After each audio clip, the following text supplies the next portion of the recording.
Hello and welcome to BYJU'S Exam Prep IAS. Before we start with our today's analysis, we have an announcement. We are happy to announce the launch of Target Prelims 2022. This will be a free crash course which will be live on our YouTube channel starting from April 30th, 2022 every single day in the evening 7:30 to 9:30 p.m. Do note, this will be a free crash course which will be live on our YouTube channel every single day from 7:30 to 9:30 p.m. What will be discussed in this program? As part of this initiative, the past 1 year current affairs will be discussed by some of the distinguished faculty members of the BYJU'S Exam Prep IAS. Added to it, previous year question papers will also be discussed, and all of this will be provided free of cost on our YouTube channel. So subscribe to our YouTube channel, hit the like button and do share it with your fellow aspirants. Let's get started and look into the first article. The first article says understanding the Olga Tellis judgment.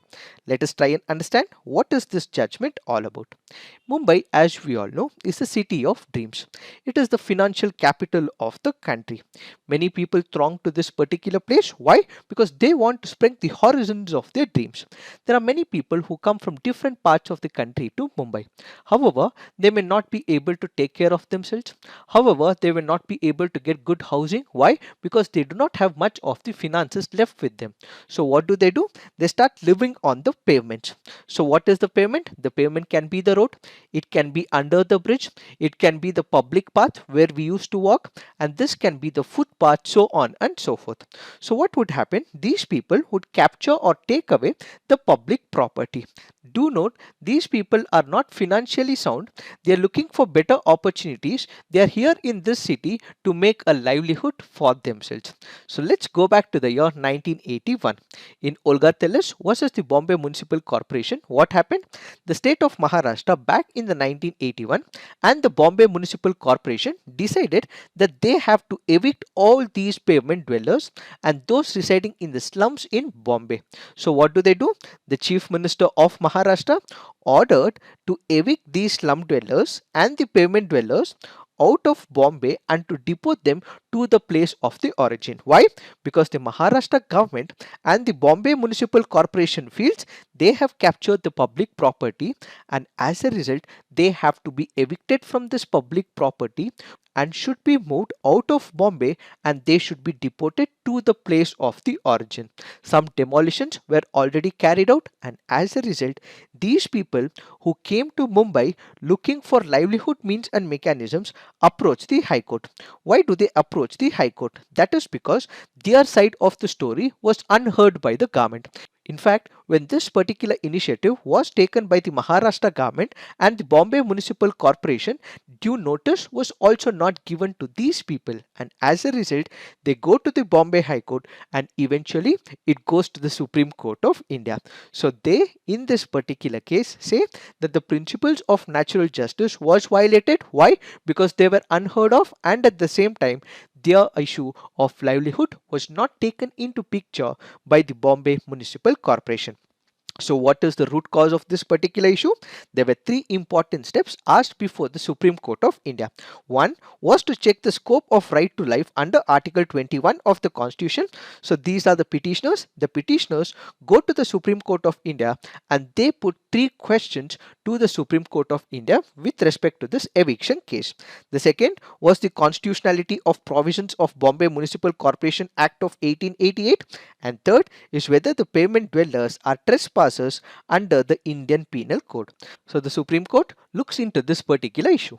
When we speak about the scope of right to life under Article 21 of the Indian Constitution, what does Article 21 speak about? It speaks about no person shall be deprived of his life or personal liberty except according to procedure established by law. So the question before the Supreme Court is whether eviction of these pavement dwellers would amount to depriving him or her of their livelihood means and mechanisms which can be recognized under Article 21 of the Indian Constitution.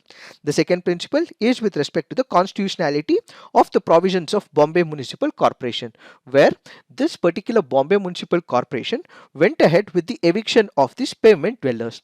Does this mean it is a violation of the natural justice principle? Prior notice should have been given, their voice should also have been heard, and finally, it is about the trespass under the Indian Penal Code. What was the arguments made by the state? When you look at the arguments made by the state of Maharashtra, it clearly said that these people do not have the fundamental right to encroach on the public property. Public property is for the public. When they are on these pavements, they are blocking the ways, and as a result, public would not be able to pass on this particular area, and ultimately it is causing a lot of inconvenience. So what does the Maharashtra government say? The Maharashtra government in the Supreme Court of India goes on to say that these pavement dwellers do not have the fundamental right. They have captured the public property. This is causing an inconvenience to the people who are passing by this particular road, and ultimately they have to be evicted. We need not have to give notice because we already have a law, and the law clearly points out that if need be, those people can be evicted and can be put outside the Bombay as well. This is what the state of Maharashtra says. However, the Supreme Court looks into the arguments made by both the parties and ultimately answers these three questions asked by the petitioner. So what did the Supreme Court of India say? The Supreme Court of India said that the right to life included the right to livelihood as well. What do we mean by it? When we speak about right to life, where is it enshrined? It is enshrined under Article 21. When we speak about right to life also means right to livelihood. How? If there is a person who is given the right to life, he should also be given the right to food. He should be able to keep himself with food. He should be able to conduct his daily activities. To conduct his daily activities, what he requires is an economic activity. So this person who is on the pavement does not have the financial independence. He does not have much of money. So he is looking for job opportunities. He is looking for livelihood means and mechanism.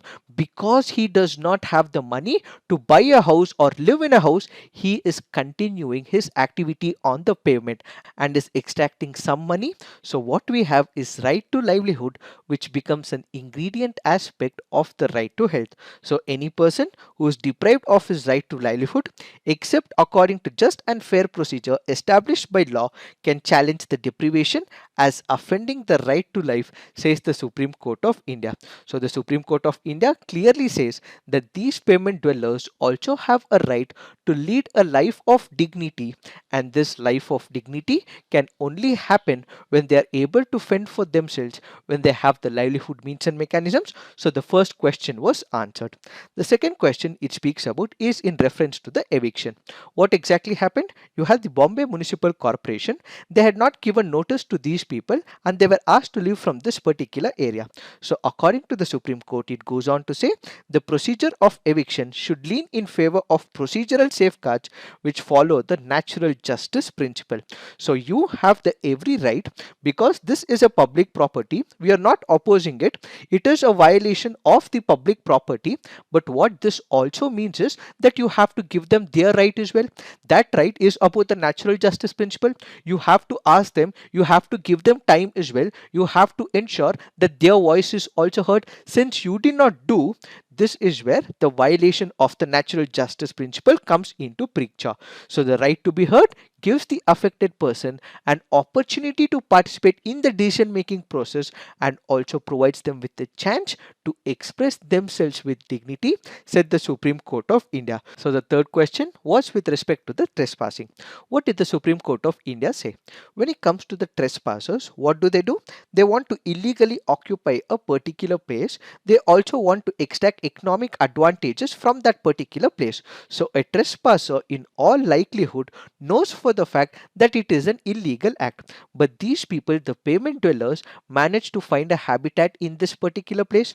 It happens to be most filthy or marshy places, but they continue to live to make a livelihood and not to conduct an illegal activity. So these are not trespassers. So the Supreme Court of India goes on to say that the encroachment committed by these persons are involuntary acts in the sense that those acts are compelled by inevitable circumstances and not guided by choice. So this is what was the judgment given by the Supreme Court of India, and it ultimately went on to say that slum dwellers must get an alternative shelter if they are evicted from the payments, and the eviction orders were also held valid under Article 14 and 19 of the Constitution. So this basically means that the eviction orders issued by the government was held right. However, if these people are being evicted, one, they should be given a notice, they should be given an ample amount of time, and they, if possible, should also be provided alternative shelter, says the Supreme Court of India.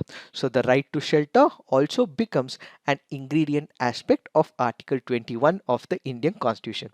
So the decision of the Supreme Court focused on the concept of welfare state and also said that state, being the responsible stakeholder, will also have to take care of its people, and these people are not here by choice but because of inevitable circumstances. So what we had is the Supreme Court of India declare this particular judgment in terms of welfare objectives and ultimately gave new dimension to Article 21 of the Indian Constitution. Now let's look into the next article. This article says towards a resolution of the Arunachal-Assam border dispute. The article here is speaking about the dispute between Arunachal Pradesh as well as Assam. When we speak about northeastern states of India, the northeastern states of India have a lot of disputes. Why? That is because most of the northeastern states of India were carved out of the Assam. So what is happening? There is a lot of misunderstanding. This particular area that is carved out, they are not happy with this particular area. Why? Previously, these lands were under the control of their head tribesmen, and ultimately this should have been given to such states. However, the new borders in the northeast part of India did not look at the social cultural milieu but only looked at the constitutional legal perspective. This was not right, is what is this article all about. When we speak about the northeastern part of India, we have Nagaland, which became a state in 1963. Meghalaya first became autonomous state in 1970 and became a full-fledged state in 1972. And when we speak about Arunachal Pradesh and Mizoram, they were separated from Assam as union territories in 1972 and became state in the year 1987. So what we actually see is that most of these states in the northeastern part of India were carved out of Assam.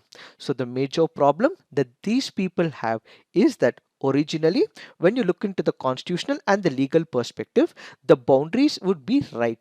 But if you consider the historical picture, the traditional picture, in that case, these areas were under the control of the tribal chieftains before Assam, and post independence, there were imaginary boundaries according to the people in such parts like the Arunachal Pradesh, Meghalaya, so on and so forth. Arunachal Pradesh also feels that back in the year 1951, we had one of the reports given by the Gopinath Bardolai, and as a result, some parts which were historically part of Arunachal Pradesh were clubbed into Assam, and as a result, this is the whole saga of the Arunachal Pradesh Assam border dispute. What is the genesis of this particular dispute? When we look at Arunachal Pradesh and Assam, they have disputes at around 1200 points along the border areas. The disputes cropped up back in the year 1970s. There were also issues up until 1990s, and it intensified back in the year 1990s. If we have to look into the data, the issue dates back to 1873 when the British government introduced the inner line regulation, vaguely separating the plains from the frontier hills. So you have the plains of Assam and then you have the hills of Arunachal Pradesh. These were separated by the British, and this was not on the basis of historical data, but this was only for the basis of administrative convenience. This area became the Northeast Frontier Agency in 1954. 3 years after a notification based on 1951 report, it saw 3648 square kilometer of plain area of Balipara and Sadia foothills became transferred to Darang and Lakhimpur districts of Punjab.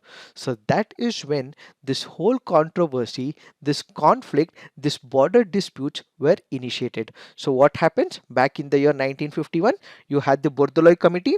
The Bordoloi committee looks into how the border has to be differentiated between the Arunachal Pradesh as well as Assam, and some parts states which were originally traditionally part of Arunachal Pradesh was added into part of Assam. The minute this transfer happened, people in Arunachal Pradesh were not happy with it. Why? Because they felt that they were not consulted. In fact, there were tribesmen who were not consulted. Number of people living along the border areas, they were not consulted. There were people who had the historical rights, local rights in this particular area, they were not consulted. The customary rules and regulations were not taken into picture. Just because there is a constitutional picture, just because there is a legal mandate, this particular area which was historically part of Arunachal Pradesh was just added into Assam. That is when this whole issue of Arunachal Pradesh and Assam started. In order to overcome this particular issue, number of initiatives have been taken in the past as well. Several efforts were taken back in the year 1971. Initiatives were also taken up until 1974, and multiple initiatives were taken by the state governments of Arunachal Pradesh, Assam as well as the central government. A high-powered tripartite committee involving the center, the two states, were formed in 1979 to delineate the boundary based on survey of the India maps. About 489 km of interstate boundary north of the Brahmaputra river was demarcated back in the year 1984, but after this demarcation, Arunachal Pradesh was not happy with it. It did not accept the recommendation and stake claim to much of the areas transferred in 1951. So according to Arunachal Pradesh, it said that a large swathe of land in 1951 was taken away from the traditional Arunachal Pradesh was added into Assam. This entire part which was added in 1951 was to be given to Arunachal Pradesh, but only giving about 489 km boundary will not help Arunachal Pradesh, said Arunachal Pradesh. Assam also objected and approached the Supreme Court of India in 1989 accusing Arunachal Pradesh of encroachment. Then the Supreme Court of India appointed a local boundary commission in the year 2006 which was headed by the retired judges of the Supreme Court. In its September 2014 report, the commission recommended that Arunachal Pradesh should get back some of the areas transferred in 1951 besides advising both the states to find an amicable settlement, and this did not also work out as well. So what is the question right now? The question right now is, why is there a dispute between Arunachal Pradesh and Assam? Why is this particular issue not resolved even after 70 years? And the major issue is why interstate border disputes continue to be unresolved in the northeastern part of India. That is because most of the states are carved out of the host states on the basis of colonial cartographies. What do we understand by this? If we consider the northeastern part of the country, the northeastern parts include multiple sister states. We have Assam, which happens to be the major state. Out of Assam, many other states are carved out. When they are carved out, this is based on the British policies. This was based on the administrative convenience. So most of these states that were carved out were taking into picture what was present under the British rule. Ideally, what should have happened? These people should have been consulted. The traditional aspects should have been consulted. The local customary rules and regulations should have been consulted. But instead, what we focused on was the British maps, British idea, British administrative convenience that was taken into picture for differentiating this particular land. But instead, what should have been ideally taken into picture is the customary rules and regulations. Added to it, when we speak about the northeastern part of India, they have a difficult and a complex terrain. Let's say, for example, there are rivers, hills, forest areas which straddle into multiple states, and as a result, physical borders cannot be marked as well. If there is a physical area, we would be able to differentiate them. If there is a clear-cut land boundary, we would be able to say that this part belongs to you, this part belongs to another state. But what is the problem here? There is difficult terrain in the northeastern part of India. There are large scale forest areas, there are large scale river areas, there are difficult terrains in this part of the northeastern part which is difficult to differentiate. As a result, what we have is conflicts in the northeastern part of India. And whenever there is the boundary that has to be defined, you also have to consider the local people as well. The local people are the indigenous communities. So in 1951, maybe the local communities in and around that particular area were not considered. This is not just restricted to Arunachal Pradesh and Assam, but this is for the entire northeastern part as well.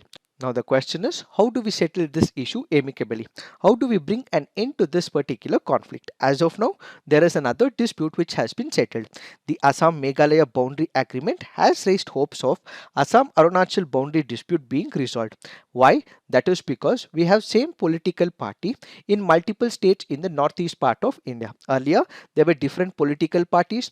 These political parties were not able to enter into a consensus. Now, we have a political party in the form of BJP, which has formed governments in multiple states in northeastern parts, and as a result, they can come into consensus. They would be able to bridge the differences, and ultimately, we would be able to settle the issues amicably. In fact, we also have the states of Arunachal Pradesh and Assam, which are planning to appoint district level committees as well, and these district level committees are planning to settle this issue amicably. In spite of these issues, if there are issues, how do we overcome this? That is when we have the Home Minister of India in the past had said the demarcating boundaries of the northeastern states should happen via the satellite imaging. This is in addition to the existing mechanism, and there are multiple other political thinkers who also go on to say that what we require is political settlement. So resolving any of the dispute will require bilateral and the multilateral talks, which includes the states who are involved in the dispute. So what we require is the political settlement, where you require the state government, you require the central government, and you also require the state level communities which have to be represented. So the union government should also incentivize the negotiations and a permanent solution to the territorial disputes. So whenever you have these bilateral or the multilateral talks, which will have the state government, the central government, and the local communities, they have to be taken into consideration. They should be allowed to negotiate, and such should be in the spirit of give and take. It cannot be done on a unilateral basis. There has to be some give and some take as well. So there has to be a compromise somewhere down the lane, and this particular agreement has to be initiated by the union government. And before any such settlement happens, the local communities should also be involved in the talks, because these are the ones who will be living along the border areas of Assam as well as Arunachal Pradesh, since it is the people who will face the issue of law and order, public order issues. Those people, those communities who are along the border areas, their viewpoints should also be taken into picture. So what is that we have to do? We have to initiate bilateral and multi-level talks, and whatever consensus has been achieved, this should be taken up by the union government, and ultimately political settlement will happen, so that this particular issue should not repeat in the near future, is what is this article all about. Now let's look into the next article. This article says demolishing the rule of law. This article here is speaking about bulldozers accompanied by hundreds of policemen enter a particular area in Delhi called as Jahangirpuri, where they demolish buildings and petty shops. So this article currently goes on to say that this is a violation of the rule of law principle. The demolition drive to demolish the illegal construction, even if it is illegal, they should be given a chance as per the rule of law, is what is this article all about. Similar such incidents have occurred in the state of Madhya Pradesh, Gujarat, Uttar Pradesh, so on and so forth, and that means it is a violation of due process, which we have discussed already on 20th of April 2022. Kindly look into it. So the article discussed on 20th of April 2002 speaks about the constitutional picture. It also speaks about how this is a violation of the international law. Our discussion today will only stick to what has happened in Delhi. When we speak about this particular illegal demolition order that was initiated in Delhi, this raises two important points. One is the disregard for the due process of law and violation of the past judicial precedents, and at the same time use of brute state power for collective punishment, undermining the basic tenets of the criminal law. When we look into the existing laws, we have the Delhi Municipal Corporation Act of 1957, the Delhi Development Act of 1957, which does not allow any authority to demolish a particular building without advance notice. Section 343 of the Delhi Municipal Corporation Act of 1957 allows the corporation to order the demolition of the buildings, and has a proviso which states no order of demolition shall be made unless a notice is served to give the affected person a reasonable opportunity of showing cause why such orders shall not be made. So this means even if it is an illegal construction, even if the demolition has to be undertaken in Delhi, the other party whose building is being demolished, he should be given a notice, and at the same time his voice should also be heard by the government. Then we also have the judicial precedents as well. One is in the form of Ajay Maken versus the Union of India in 2019, where the Delhi High Court invoked the idea of right to the city and the right to adequate housing from international law, and the court held that slum dwellers possess the right to housing and should be protected from forced or unannounced eviction. So even if you are evicting, you should be providing them reasonable time so that they can move to another area, and at the same time no authority will carry out any eviction without conducting a survey in that particular area, consulting those people who will be impacted by this particular eviction, and an alternative in the form of rehabilitation should also be provided to such people, said the Delhi High Court in Ajay Maken versus the Union of India. Then we have another important judgment in the form of Sudama Singh versus the Government of Delhi in the year 2010, which also mandated that fair procedure before the eviction will have to be given to the people, and such a principle was also included under Delhi Slum and JJ Rehabilitation and Reallocation Policy of 2015.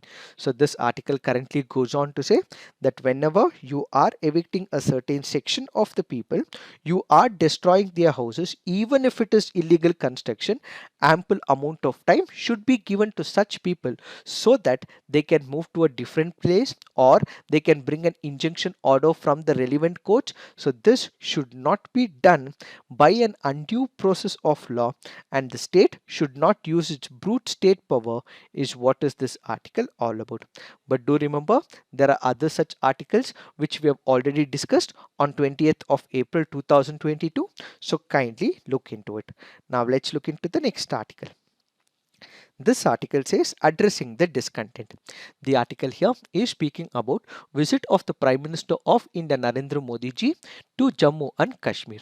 So this article has been explained in our yesterday's big news. However, what we are going to discuss today is in brief with respect to the Union Territory of Jammu and Kashmir.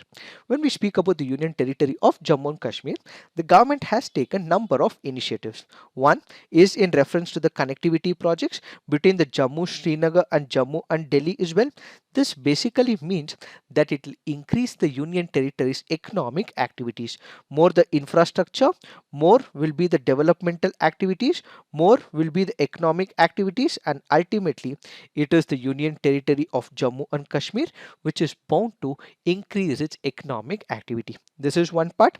Added to it, when we speak about Jammu and Kashmir, we also know for the fact that it is the heaven for tourism. Revival of the tourism industry during the recent winter, despite the security concerns, is an add-on for Jammu and Kashmir. So added to the infrastructure, the tourism industry will also have to be supported, is what is this article speaking about. In the past, we've also heard that United Arab Emirates is also planning to make investments in the region of Jammu and Kashmir. They did make announcements that big companies from United Arab Emirates will be making investments in this part of the country, and as a result what we will see is increasing investments which will be made by United Arab Emirates in the Jammu and Kashmir Union Territory. So all in all, what we will have is an increase in the infrastructure, increase in the people coming to Jammu and Kashmir, increasing the tourism sector, and finally we would also have investments made by UAE in collaboration with the central government in the Jammu and Kashmir region. So these are the advantages. However, this article also goes on to say that with this infrastructure development, investment activities and also development of tourism sector, are the political issues settled? No, says this article. Why? Number of political parties are not happy with the central government as a union territory status is given to Jammu and Kashmir. They want the old state which is the state of Jammu and Kashmir to be reinstated. Added to it, there is no indication that all these activities has resulted in discontent reducing. So what this article says is that if the central government wishes to reduce the discontent in the Jammu and Kashmir region, what it has to do is to engage with the people, also provide more autonomy to the people, and ultimately there should be less hostility with the political representatives in the Jammu and Kashmir region. It is this that we have to understand in reference to this article.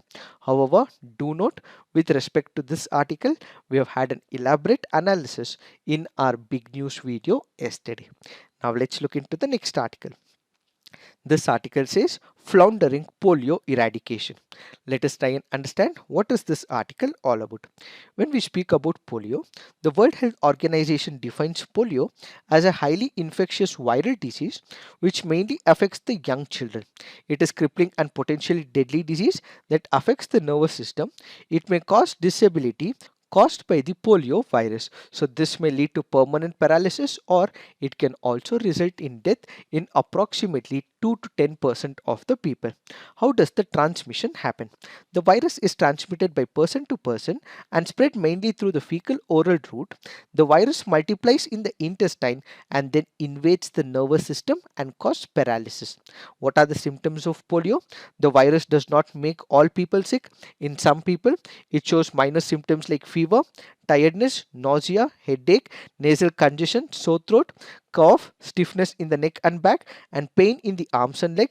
In very few cases, the virus causes permanent loss of muscle function. It can also prove to be fatal if the muscles used for breathing are paralyzed, or if there is an infection of the brain. What are the different types of polio viruses that we have? We have three types, which is called as type 1, type 2 and type 3.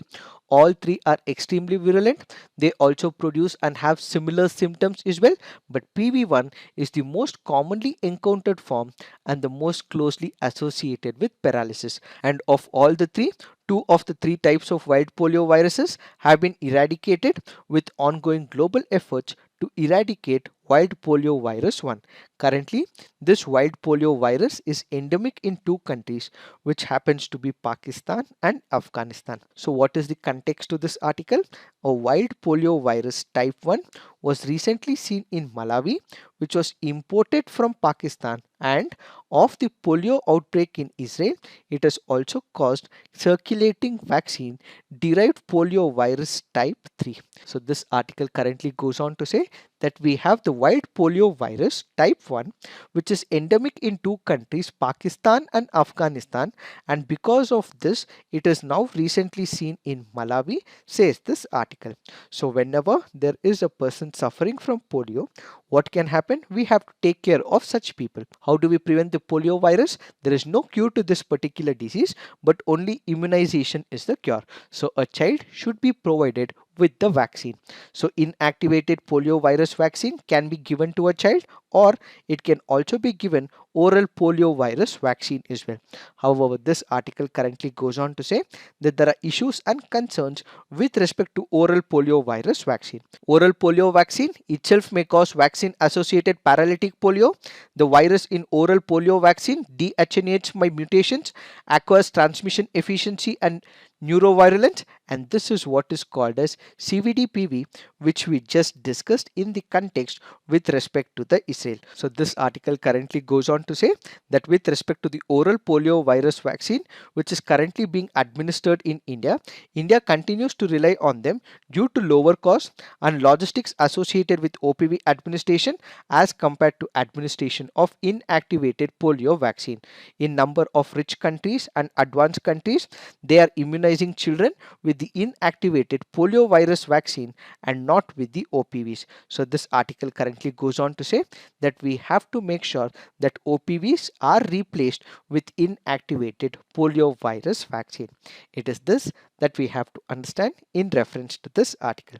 Now let's look into the main practice questions. The Supreme Court has expanded the scope of fundamental rights in a meaningful manner and has simultaneously expanded the scope of its powers to enforce the same. Explain the statement with the help of suitable judgments. Next question. What is the history behind boundary issue between Arunachal Pradesh and Assam? Suggest measures to amicably resolve the dispute. So please write all your answers on the comment section, peer review, and please do like, hit the subscribe button and share it with your fellow aspirants. So this is it for today. Thank you for watching. All the best.